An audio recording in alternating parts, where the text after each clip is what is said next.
बिजली बनाई जाएगी और 4 बैनुल-अक़वामी कंपनीज को इस बात की इजाज़त दे दी गई है जो कि पाकिस्तान के अंदर ज़र मुबादला लेके आएंगे, फॉरेन इन्वेस्टमेंट लेके आएंगे और हमारे मकामी लोगों को रोज़गार मिलेगा। हमारी जो लैंड साइट्स हैं उनको हम बेहतर अंदाज से मैनेज कर पाएंगे। और इसी तरह सीमेंट के अंदर, सीमेंट फैक्ट्रीज के अंदर एक टेक्नोलॉजी इस्तेमाल होती है, उसको कहते हैं RDF, उसकी भी हमने मंजूरी दी और पिछले हफ्ते उसका भी हमने LOI एनर्जी डिपार्टमेंट ने इशू कर दिया। तो ये शो करता है कि पीपल्स पार्टी जो काम कर रही है, सिंध हुकूमत जो काम कर रही है वो होता हुआ आपको नजर आ रहा है। वो भोंडे वादे नहीं हैं, वो अधूरे ऐलानात नहीं है, वो वादे वो हैं जो वफा होने पर बिलीव करते हैं। और इंशाअल्लाह पाकिस्तान पीपल्स पार्टी का एक एक कारकुन बिलावल भुट्टो जरदारी साहब की सरबराही में उन वादों को वफा करेगा और हकीकी तब्दीली अपने शहर में लाएंगे, अपने सूबे में लाएंगे और इंशाअल्लाह अपने प्यारे पाकिस्तान में लाएंगे। जिए भुट्टो, जिए अवाम, जीवे जीवे पाकिस्तान।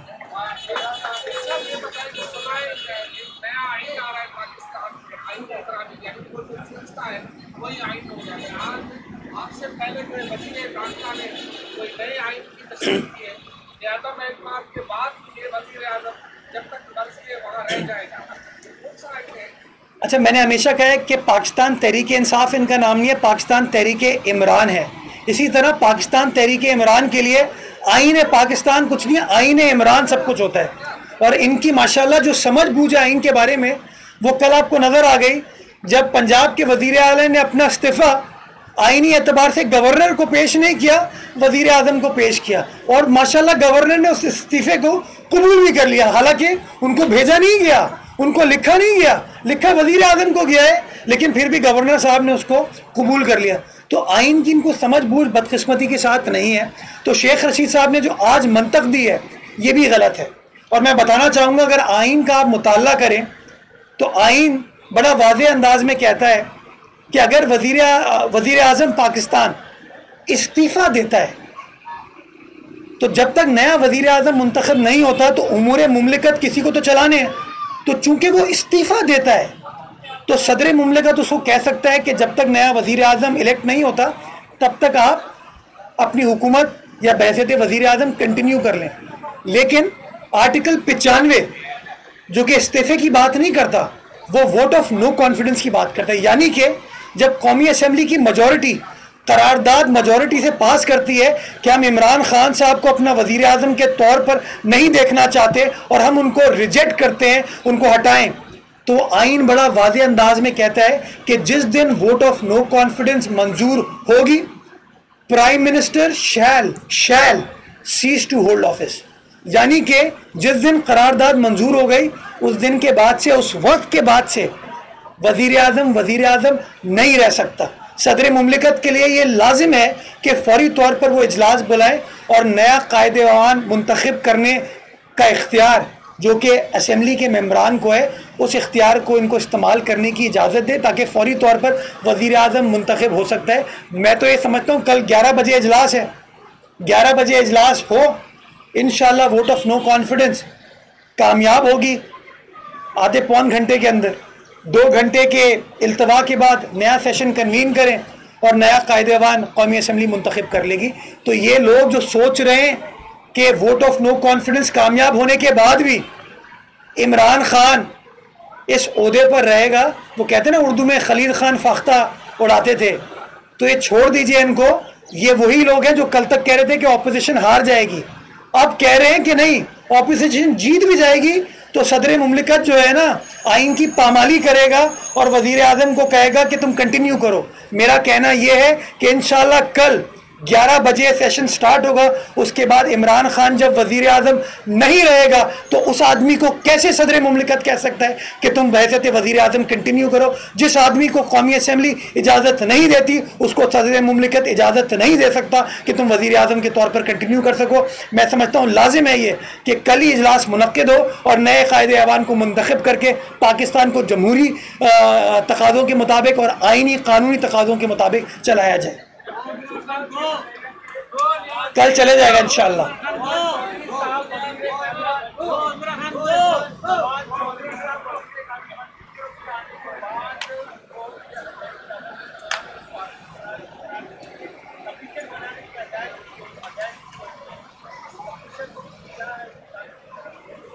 मतलब फवाद चौधरी साहब मेरे ख्याल में किसी ज़माने में कहते थे कि पीटीआई खुद एक आलमी साजिश है और पीटीआई को शायद फंड कौन कौन लोग करते हैं। तो मेरे ख्याल में अब फवाद चौधरी साहब वही अपना टेप चला रहे हैं। मैं इन तमाम लोगों को कहना चाहूँगा कि अगर डबल सेंचुरी असेंबली के मेंबरान एतमाद का वोट वज़ीर आज़म को नहीं दे रहे और सब के सब असेंबली के अंदर कह रहे हैं गो इमरान गो, तो मैं समझता हूँ उसके बाद कोई बैनुल अक़वामी साजिश का सहारा नहीं लेना चाहिए। ये साजिश इमरान खान साहब और उनके तर्जुमानों ने उनके ख़िलाफ़ की है। अगर पिछले 3.5 सालों में इमरान खान की हुकूमत ने डिलीवर किया होता, आटा सस्ता किया होता, चीनी सस्ती की होती, बिजली सस्ती की होती, गैस सस्ती की होती, अगर बाकी मामलात रोज़गार लोगों को प्रोवाइड किया होता, लोगों के घर नहीं गिराए होते, अपने घर को प्रोटेक्ट नहीं किया होता, तो शायद आज सिचुएशन डिफरेंट होती। मैं समझता हूँ इमरान खान साहब की हुकूमत ने खुद इमरान खान के ख़िलाफ़ साजिश की, उनको बार बार नाकामी की तरफ धकेला, जिसका नतीजा आज ये कि 3.5 साल बाद हम इमरान खान साहब के ख़िलाफ़ यौम निजात मनाने जा रहे हैं। जी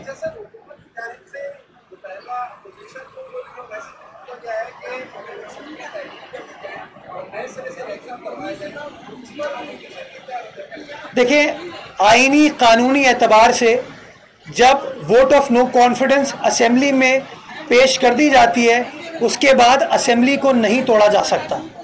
कल जजमेंट डे है, कल इंशाअल्लाह आइन के तहत उसके ऊपर राय शुमारी होनी है, उसके ऊपर वोटिंग होनी है। अगर वोटिंग में अपोजिशन कामयाब हो जाती है, इमरान खान साहब घर चले जाएंगे, नई हुकूमत आएगी और वो आइन के मुताबिक पाकिस्तान को चलाएगी। लेकिन इस वक्त ये जो बार बार इस तरह की मंतक देने की कोशिश कर रहे हैं कि इमरान खान साहब असेंबलियाँ तोड़ सकते हैं, मैं समझता हूँ आइनी एतबार से, कानूनी एतबार से और इखलाकी एतबार से इमरान साहब को कोई हक हासिल नहीं है कि वो असेंबलियाँ तोड़ सकें। एक ये जी